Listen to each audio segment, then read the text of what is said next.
د پیغمبر صلی الله علیه وسلم یو دا خبره نه خوښه چې د صدقې مال یعنی څوک یو څه شی صدقه کي یا په خپله صدقه ورکول غواړي ارادې کړي چې زه به دا کار کوم د الله د رضا دپاره او دومره مال به لګوم د پیغمبر صلی الله علیه وسلم دا نه وه خوښه چې په هغه دې شپه تېره شي او دا مال دې د هغه سره پروت وي او ځکه حدیث کې راځي د عقبه بن الحارث رضی الله عنه روایت چې امام بخاري راوړی هغه وایي صلیت وراء النبي صلی الله علیه وسلم ما یو پیر پیغمبر صلی الله علیه وسلم پسې شاته مونځ وکړو په مدینه کې او د مازدیګري مونځ و وایي څنګه چې سلام وګرځو نو ډېر په تادۍ سره پاڅېد ولاړ او د خلکو به یې سټونه واورېدو نو خلک ډېر ګبراو شو چې پیغمبر صلی الله علیه وسلم ته څه مسله ده څه چلو شو لږ ساعت بعد راووتو نو وضاحت یې وکړو د دې خپل کار وی ذکرت شیئا من تبر عندنا فکرهت ان یحبسني زما سره څه سره پراته وو په کور کې او تبر د سره زر او سپین زر دواړو ته وایي نو ما سره څه سره زر یا څه سپین زر پراته وو کور کې او زما دا نه وه خوښه ان یحبسني چې دا ما راټینګ کړي ما بند کړي و د دې څه مطلب دی چې ما بند کړي یعنې ما بند کړي د الله طرف ته د توجه نه مال سړی بندوي د دیندارۍ نه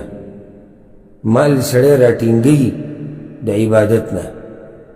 نو پیغمبر صلی الله علیه وسلم زما نه ده خوښه چې دا مال زما په عبادت کې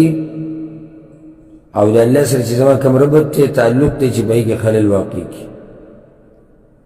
یو روایت کې داسې راځي فکرهت ان ابیته زما دا نه خوښه چې په دې دې شپه تېره شي فقسمته نو زه لاړم هغه مې زر زر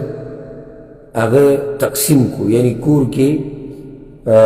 خادم ته غلام ته زنانو ته دا ووایي چې دا مال یا د سره زر یا د سپین زر د پلاني پکې دومره دي او د پلاني دومره دي هغه تقسیم او علما دلته دې حدیث په وضاحت کې غټه مسله دا بیانوي د دې نه غټه فایده دا راوځي چې د خیر په کارونو کې به سبا به سبا نه کړي لکه دې باز دی چې ووایي که نه چې د مونځ او د بس سبا علم شروع که علم دا دین زده که بس ارادم د دې بلې هفتې نه ګیره پرېږدوي چې زوی مې وشي او پلانې دینداري شروع که توبه وباسم اوس دې بله هفته کې دې بله میاشت کې دا څنګه عبادت او دینداري ده چې تا پرېښودې ده انتظار ورته کړي ځکه چې مشهوره خبره ده وایي ان الآفات تعرض والموانع تمنع والموت یا والموت لا يؤمن حالاتو هیڅ پته نه لګي ستا مخې له سره راشي او که نور هیڅ هم نه وي نو د مرګ نه خو څوک په امن کې کېدی نه شي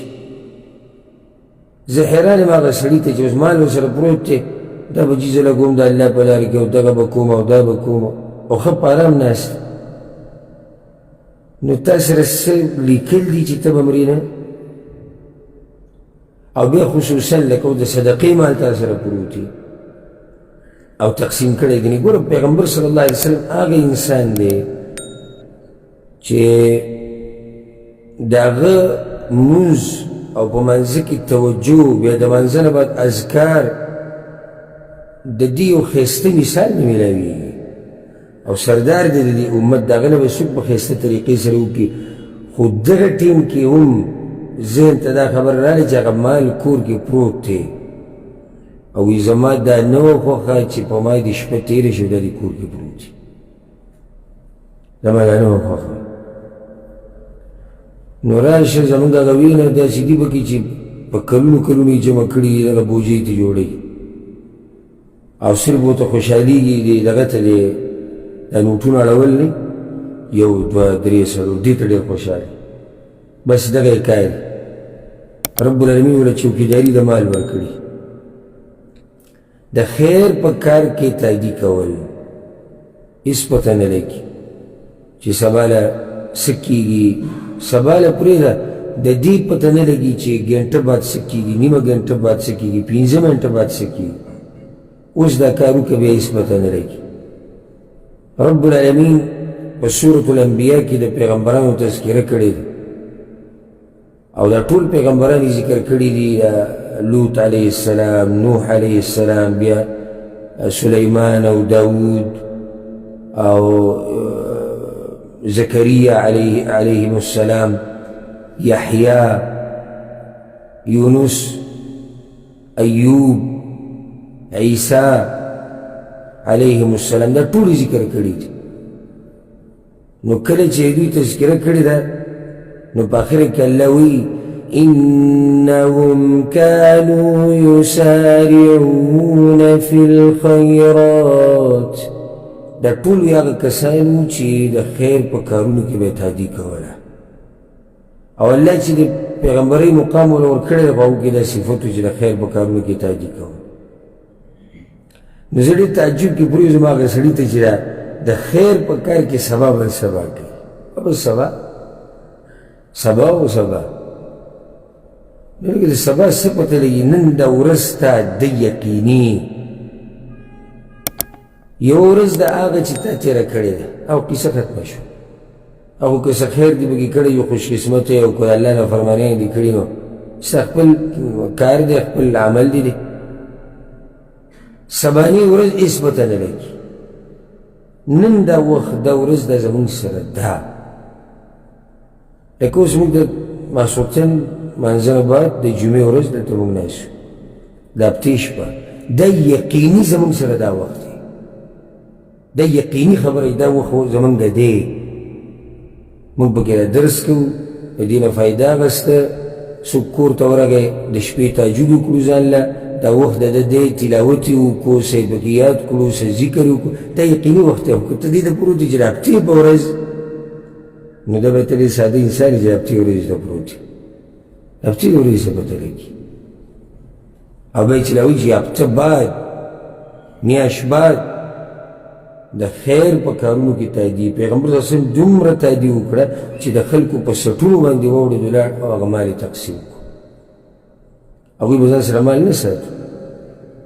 د عایشه رضی الله عنها باره کې راځي چې یو پیر د مال د هغې خواله راغی د پیغمبر صلی الله علیه وسلم د وفات نه بعد او هغه ټول به دې غریبانو کې تقسیم کړو ټول په یو ځای تقسیم کړو چې څنګه راغی تقسیم کړو نو بیا ورته وروسته یو خادم ورسره و هغې ورته ام المؤمنین دومره څه دې به پرېښودی وی چې څه خوراک مې پې اخیستی وی ستا نن روژه ده وی ما نه بلکل هېر شوي تا به راته ویل وکړه یعنې دا هم د هغې نه هېر چې زما سره څه رشتې په دې به ځان له روژه ماتې وایم داسې د هغوی دینداریانې وې داسې د هغوی زړونه نو دې حدیث کې دا مسله خو واضح شو چې د پیغمبر صلی الله علیه وسلم دا خبره بدې شوه چې د هغه سره د صدقې مال پروت او شپه دې پې تېره شي خو فایده به کې دا ګټه بله راووته چې د خیر په کارونو کې به سبا بل سبا نه کې